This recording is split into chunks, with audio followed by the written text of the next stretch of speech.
आप देख रहे हैं लाइव हिंदुस्तान। बहुत बड़ी खबर आ रही है। ईरान ने खुर्रमशहर 4 हाइपरसोनिक मिसाइल तैनात कर दी है। एक तरफ तो ईरान के विदेश मंत्री अब्बास अराक्ची ओमान के मस्कट में हैं और ट्रंप के नुमाइंदे स्टीव विटकॉफ से बात कर रहे हैं, तो दूसरी तरफ ईरान ने सीधे तौर पर अमेरिका को चेतावनी दी है कि उसकी मिलिट्री साइट समेत इसराइल उसके निशाने पर है। ईरान के सरकारी टीवी चैनल ने मिसाइल तैनाती की जानकारी दी है। सरकारी मीडिया के मुताबिक ये कदम ऐसे समय में उठाया गया है जब ईरानी सेना की रणनीति में बड़ा बदलाव किया जा रहा है। अब IRGC रक्षात्मक रुख से हटकर आक्रामक नीति की तरफ बढ़ रही है। इस बदलाव को क्षेत्रीय और बाहरी विरोधियों के लिए साफ और कड़ा संदेश बताया जा रहा है।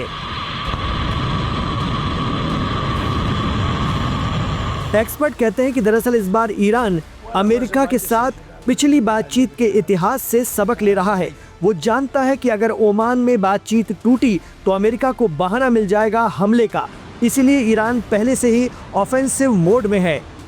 ईरान का दावा है कि खुर्रमशहर 4 हाइपरसोनिक मिसाइल की मारक सलाहियत करीब 2000 किलोमीटर है। ये मिसाइल करीब 2 टन का वॉरहेड लेकर मैक 17 की स्पीड से उड़ती है। इसे ईरान की सक्रिय प्रतिरोधक क्षमता की रीढ़ माना जा रहा है। इसकी स्पीड इसकी सबसे बड़ी ताकत मानी जा रही है। पृथ्वी के वायुमंडल यानी फिजा के बाहर ये मिसाइल मैक 17 की रफ्तार पकड़ सकती है और इसका मकसद दुश्मन के एयर डिफेंस सिस्टम को संभलने का बहुत कम वक्त देना है।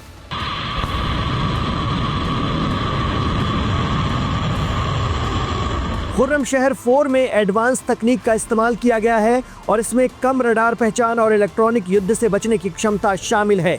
इन खूबियों की वजह से इसकी मारक क्षमता और लक्ष्य भेदने की ताकत काफ़ी बढ़ जाती है।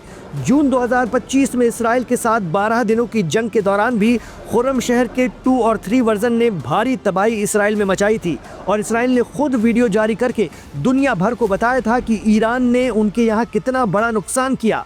इस बार भी ईरान बार बार अमेरिका और उनके मददगार अरब देशों को चेता रहा है कि अगर उस पर हमला हुआ तो वो मिडिल ईस्ट में अमेरिकी बेस और इसराइल पर हमला कर देगा। इसराइल के नाम से अमेरिका सबसे ज़्यादा टेंशन में आ जाता है। ऐसे में ओमान में बातचीत से पहले खुर्रमशहर 4 जैसी ताकतवर हाइपरसोनिक मिसाइल निकालना ईरान और उसकी एलीट फोर्स पासदारान इस्लाम की तरफ से सीधा और बड़ा संदेश है।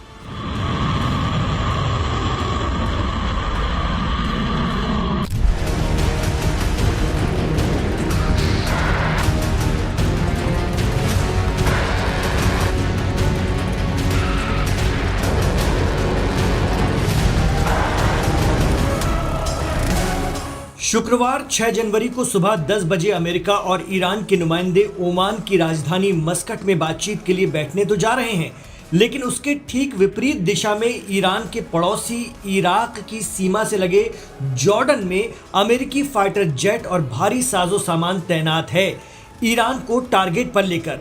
तो एक तरफ तो बातचीत का माहौल दिखाया जा रहा है, दूसरी तरफ अरब मुल्क जॉर्डन में अमेरिका ने असलहे जमा कर रखे हैं ईरान के खिलाफ। मीडिया रिपोर्ट बता रही है कि ईरान की पार्लियामेंट, जिसे वहां मजलिस कहा जाता है, ने जॉर्डन के किंग अब्दुल्ला पर निशाना साधा है।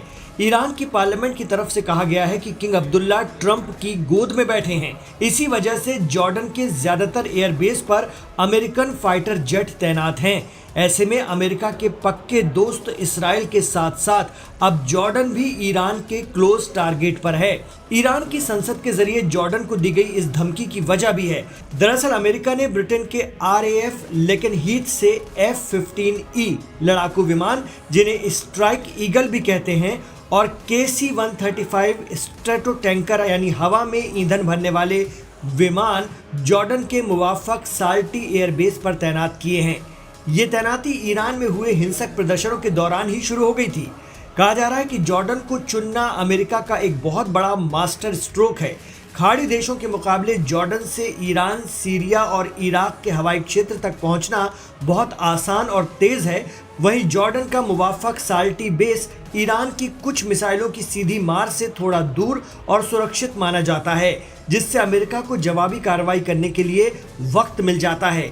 वहीं कहा जाता है कि जॉर्डन ने हमेशा से ही ईरान के खतरों को रोकने में अमेरिका और इसराइल का गुपचुप साथ भी दिया है। अमेरिका ने जॉर्डन में लड़ाकू जहाज ही नहीं भेजे बल्कि उनके साथ तेल के कुएं भी भेज दिए हैं, जिसे KC-135 टैंकर के नाम से जाना जाता है। इन रिफिलिंग जहाज की वजह से F-15 फाइटर प्लेन को बार बार जमीन पर उतरने की जरूरत नहीं होगी। वो घंटों आसमान में रहकर नजर रख सकते हैं और जरूरत पड़ने पर तुरंत हमला कर सकते हैं।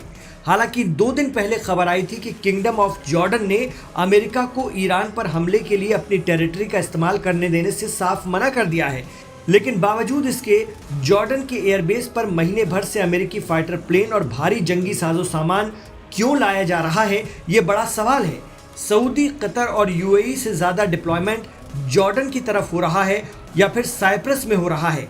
यही वजह है कि बातचीत की टेबल पर आने का इशारा देने के बावजूद ईरान ने अपनी इंटरकॉन्टिनेंटल या लॉन्ग रेंज डिस्टेंस मिसाइल मुस्तैद कर रखी हैं।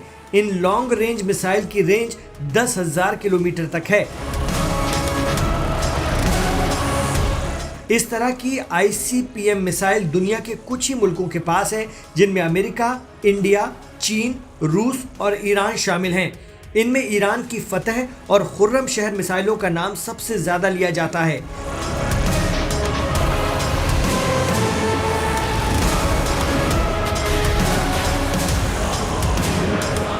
अमेरिका यही प्रेशर तो बना रहा था कि ईरान लंबी दूरी की मिसाइलों का प्रोडक्शन बंद करे, लेकिन ईरान ने साफ मना कर दिया है और ओमान में होने वाली बातचीत से ये शर्त हटा ली है। तो भले ही अमेरिका ईरान बातचीत की टेबल पर आने का माहौल बना रहे हैं, लेकिन ईरान समझ रहा है कि ये उसे फंसाने की कोशिश भी हो सकती है। इसलिए अमेरिका के करीबी अरब मुल्क जॉर्डन के लिए उसने अपना रुख सख्त कर रखा है।